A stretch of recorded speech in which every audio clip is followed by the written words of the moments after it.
Hola a todos y todas, bienvenidos a Educación en Debate.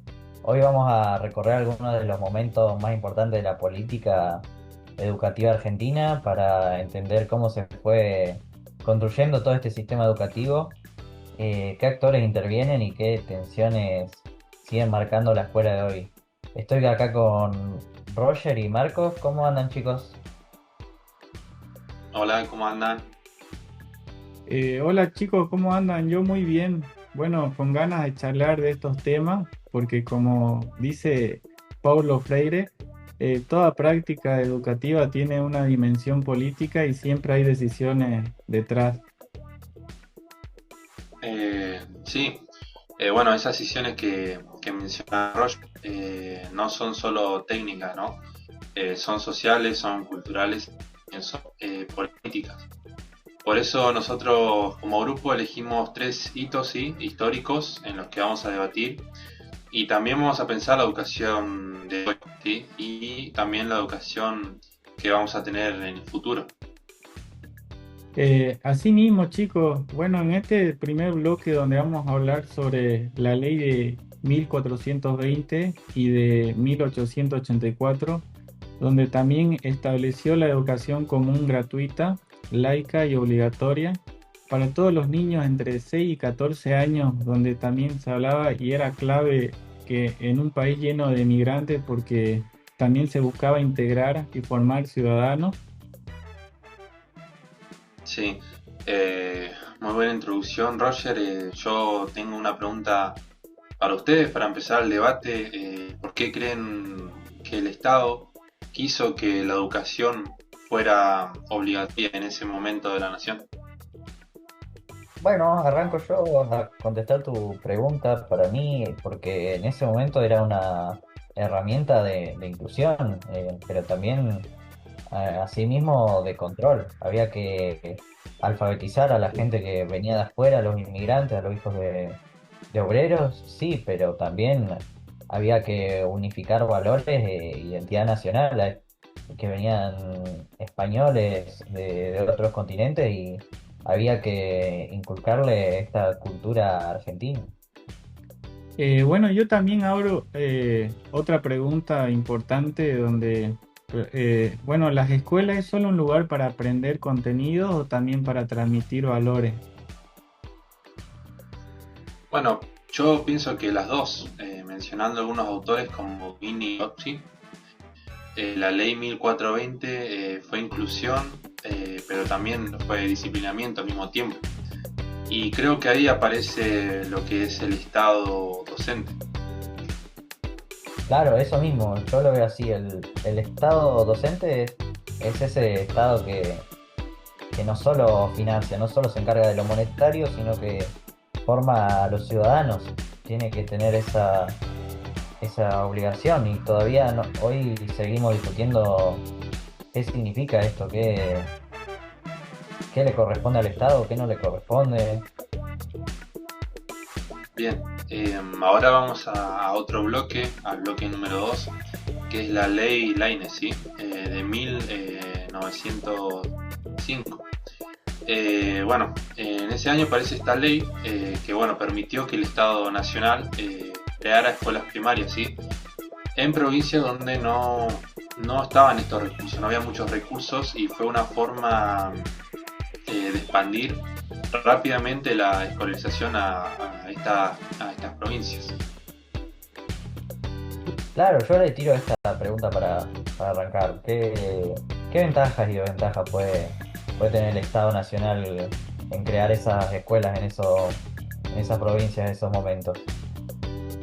Bueno, yo creo que una de las ventajas fue la igualdad y la homogeneidad, porque, o sea, pero la desventaja es que las provincias también perdieron parte de su autonomía. Sí, siguiendo un poco con lo que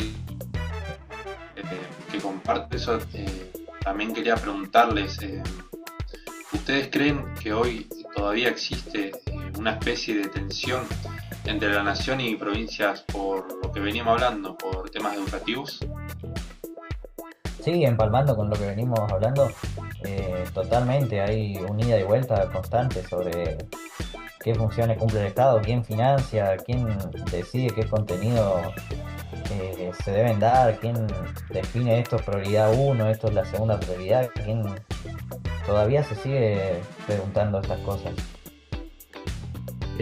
Bueno, también como ustedes dicen, además ahí entra el normalismo.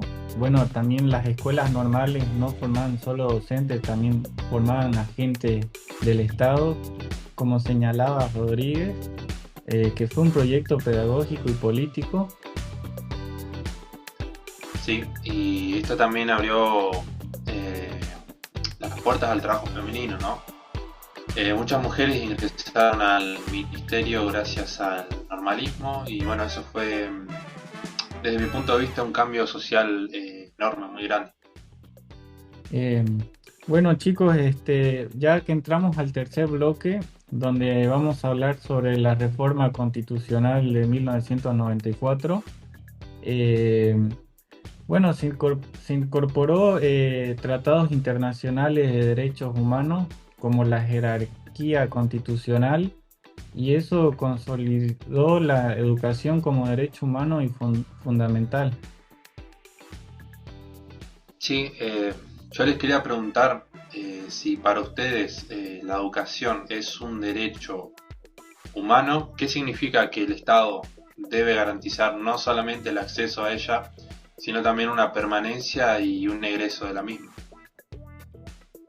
Sí, tu afirmación de que sí es un derecho humano significa esto que preguntás, que significa que no alcanza con solo abrir escuelas por acá, por allá, sino que hay que dar apoyo, hay que dar los materiales necesarios para impartir las clases, docentes formados que estén capacitados para enseñar, instruir a los alumnos, también la infraestructura tienen que estar en condiciones para el personal educativo y los estudiantes, todo lo que permita que los estudiantes no abandonen sus estudios y sigan y logren el objetivo que es graduarse y formarse. Eh, yo sumo otra pregunta. ¿Piensan que la igualdad de acceso asegura también la calidad educativa? Pienso, Roger, que no, vos podés tener un acceso, pero sin condiciones no tenés calidad, no hay calidad. Y la igualdad eh, no es solo, no es lo mismo, digo, perdón, que la equidad.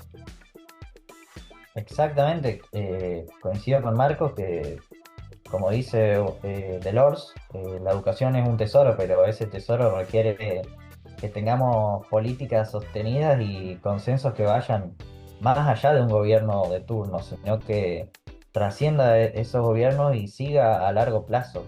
Por más de que esté un partido político o otro partido político, todos tienen que tener la misma idea de seguir con ese proyecto educativo. Y bueno, ya vimos estos tres momentos históricos. Ahora quiero preguntarle, chicos, ¿qué actores creen que influyen en la política educativa actual? Ya metiéndonos a la hora. ¿El Estado, los sindicatos, las familias, los docentes o incluso los organismos internacionales? ¿Qué opinan ustedes? Bueno, dentro de ese amplio eh, responsable actores que mencioné, yo pienso que el Estado sigue siendo central, ¿no? Eh, pero por ahí sí los sindicatos hoy en día tienen mucho poder en lo que es negociaciones políticas, ¿no? Pienso que a medida que pasan los años cada vez tienen más injerencia en esto.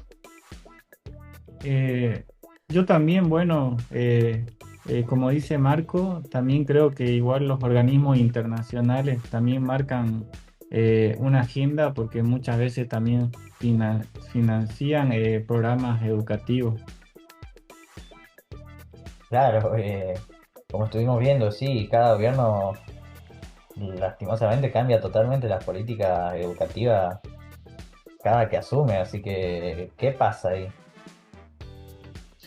Pienso que nunca se llegan a consolidar esas políticas del Estado. Como preguntaba vos, Lauti, ¿qué pasa? Pienso que toda queda en el gobierno de las políticas y en el gobierno de turno, me refiero. Y creo que eso es algo que genera inestabilidad. Claro, por eso necesitamos buenos consensos básicos, si no cada gestión empieza de cero. Sí, sí, comparto, Roger. Y bueno, yo quería sumar a esta charla una última pregunta, ¿sí? ¿Ustedes, chicos, cómo imaginan que va a ser la educación argentina pensando a cada unos 20 años, por ejemplo? ¿Qué debería cambiar para ustedes y qué debería sostenerse de lo que está en la actualidad? Bueno, yo lo que creo que debería sostenerse es la gratuidad y bueno, también la obligatoriedad, pero también mejorar mucho la calidad y achicar desigualdades.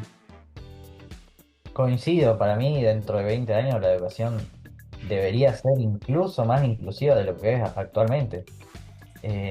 Más que nada con igualdad real entre las provincias, porque se sigue viendo desigualdades entre la capital del país con una provincia del interior. Todavía hay diferencias en muchas cosas. Y también el tema de la tecnología que está hoy entre nosotros, que ya la tenemos integrada, esto no nos debe impedir el tener vínculos con personas, no perder el vínculo humano. Y bueno, hasta acá nuestro recorrido por la política educativa argentina. Vimos en el primer bloque la ley 1420, en el segundo bloque la ley Laínez, en el tercero vimos la reforma de 1994. Estos tres momentos que muestran cómo la educación siempre estuvo atravesada por distintas tensiones políticas, distintas peleas de distintos lados.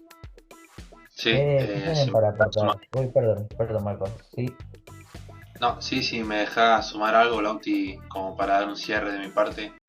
El pensar que la educación no es un servicio más, ¿no? Es un derecho humano, como nos pusimos de acuerdo y estamos hablando en esta charla. Es una herramienta muy importante para construir ciudadanía y es un espacio también de disputa cultural, ¿no? Claro, y también la historia nos enseña que sin consensos y política sostenida es muy difícil también garantizar una educación inclusiva y también que sea democrática y de buena calidad. bueno chicos, muy buenos sus últimos aportes para cerrar. Así que gracias por acompañarnos en este programa de Educación en Debate. Somos Lautaro, Roger y Marcos y esperamos que este recorrido les sirva para pensar el presente y el futuro de la educación en Argentina. Así que hasta la próxima y nos vemos en el siguiente programa. Sí, chicos, muchas gracias a ustedes. También fue un gusto poder charlar un rato con ustedes, así que les mando un fuerte abrazo. Gracias, Roger, Lauti, igualmente, muy buena la charla, espero que la gente que lo escuche la pueda disfrutar, como hicimos nosotros, algo muy interesante, así que nada, les mando un abrazo a todos y hasta la próxima.